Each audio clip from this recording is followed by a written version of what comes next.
ಬಾಗಲಕೋಟೆ ಜಿಲ್ಲೆಯ ಹುನಗುಂದ ತಾಲೂಕಿನಲ್ಲಿರುವ ಕೂಡಲ ಸಂಗಮ ಬಸವ ಅನುಯಾಯಿಗಳ ಪಾಲಿಗೆ ಪವಿತ್ರ ಕ್ಷೇತ್ರ. 12ನೇ ಶತಮಾನದಲ್ಲಿ ಕಲ್ಯಾಣದಲ್ಲಿ ಬಿಜ್ಜಳನ ಪ್ರಧಾನಿಯಾಗಿದ್ದ ಬಸವಣ್ಣವರು ಕಲ್ಯಾಣ ಕ್ರಾಂತಿಯ ಬಳಿಕ ಸಂಗಮಕ್ಕೆ ಮರಳಿ ಇಲ್ಲಿಯೇ ಐಕ್ಯರಾದರೆಂದು ಇತಿಹಾಸ ತಿಳಿಸುತ್ತದೆ. ಕೃಷ್ಣಾ ನದಿ, ಮಲಪ್ರಭಾ ಮತ್ತು ಘಟಪ್ರಭಾ ನದಿಗಳ ತ್ರಿವೇಣಿ ಸಂಗಮವಾಗಿರುವ ಕೂಡಲ ಸಂಗಮಕ್ಕೆ ಪ್ರತಿದಿನ ಸಾವಿರಾರು ಭಕ್ತರು ಭೇಟಿ ನೀಡುತ್ತಾರೆ. ಕೂಡಲ ಸಂಗಮದಿಂದ ಕೇವಲ 4 ಕಿಲೋಮೀಟರ್ ದೂರದಲ್ಲಿರುವ ಶರಣರಾದ ನೀಲಾಂಬಿಕೆ, ಹಡಪದ ಅಪ್ಪಣ್ಣ ಮತ್ತು ಮಡಿವಾಳ ಮಾಚಿದೇವರ ಐಕ್ಯ ಸ್ಥಳವಿದೆ. ವಿಜಯಪುರ ಜಿಲ್ಲೆಯ ಮುದ್ದೇಬಿಹಾಳ ತಾಲೂಕಿನ ತಂಗಡಗಿ ಗ್ರಾಮದಿಂದ ಕೇವಲ 1 ಕಿಲೋಮೀಟರ್ ದೂರದಲ್ಲಿರುವ ಕೃಷ್ಣಾ ನದಿಯ ಎಡದಂಡೆಯಲ್ಲಿ ಈ ಸ್ಮಾರಕ ಇದೆ. ಬಸವಣ್ಣವರ ಐಕ್ಯ ಮಂಟಪಕ್ಕೆ ಹೋಲಿಸಿದರೆ ಗಾತ್ರದಲ್ಲಿ ಇದು ಚಿಕ್ಕದಾಗಿದೆ.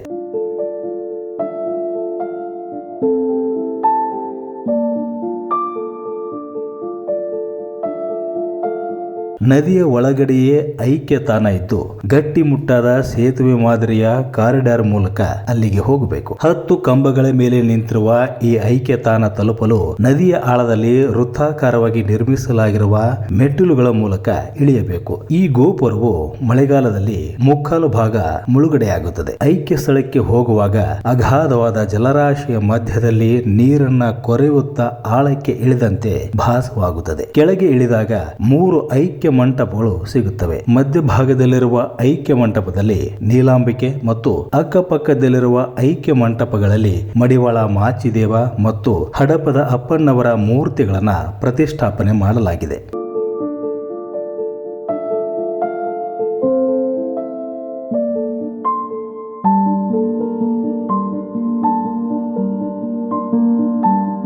ಬಸವಣ್ಣನವರಿಗೆ ಗಂಗಾಂಬಿಕೆ ಮತ್ತು ನೀಲಾಂಬಿಕೆ ಎಂಬ ಇಬ್ಬರು ಪತ್ನಿಯರಿದ್ದರು. ಅವರ 2ನೇ ಪತ್ನಿಯಾಗಿದ್ದ ನೀಲಾಂಬಿಕೆ ಬಸವಣ್ಣವರನ್ನ ಕೇವಲ ಪತಿ ಎಂದು ಭಾವಿಸದೆ ಗುರುವೆಂದು ಭಾವಿಸಿದ್ದರು. ಅವರ ಏಕಮಾತ್ರ ಪುತ್ರ ಬಾಲಸಂಗಯ್ಯ ಚಿಕ್ಕಂದಿನಲ್ಲೇ ತೀರಿಕೊಂಡರು. ಮಗನದ ಮರಣದ ದುಃಖವನ್ನ ನೀಲಾಂಬಿಕೆ ಶರಣರ ದಾಸೋಹದಲ್ಲಿ ಮರೆತರು. ತಂಗಡಿಗೆ ನೀಲಾಂಬಿಕೆ ಅವರ ಹುಟ್ಟೂರು ಎಂದು ಭಾವಿಸಲಾಗಿದೆ. ಕಲ್ಯಾಣ ಕ್ರಾಂತಿಯ ನಂತರ ಬಸವಣ್ಣ ಕೂಡಲ ಸಂಗಮಕ್ಕೆ ಬಂದು ಲಿಂಗೈಕ್ಯರಾಗುತ್ತಾರೆ. ಈ ಸುದ್ದಿ ತಿಳಿದ ನೀಲಾಂಬಿಕೆ ಕೆಲವೇ ದಿನಗಳಲ್ಲಿ ಈ ಜಾಗದಲ್ಲಿ ಲಿಂಗೈಕ್ಯರಾಗುತ್ತಾರೆ ಎಂದು ಹೇಳಲಾಗುತ್ತದೆ.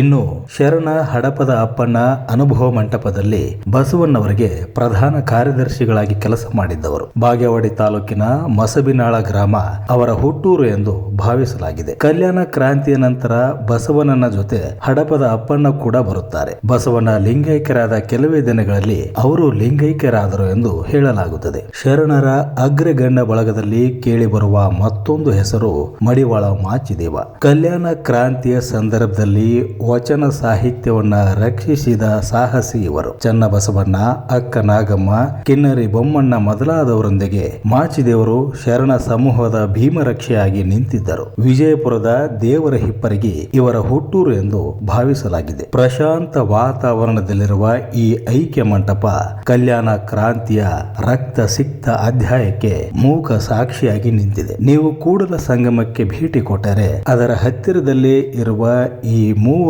ಶರಣರ ಐಕ್ಯ ಮಂಟಪ ನೋಡೋದನ್ನ ಮಾತ್ರ ಮರಿಬೇಡಿ. ಈ ವಿಡಿಯೋ ಇಷ್ಟ ಆದರೆ ನಿಮ್ಮ ಸ್ನೇಹಿತರೊಂದಿಗೆ ಮರೆಯದೆ ಶೇರ್ ಮಾಡಿ.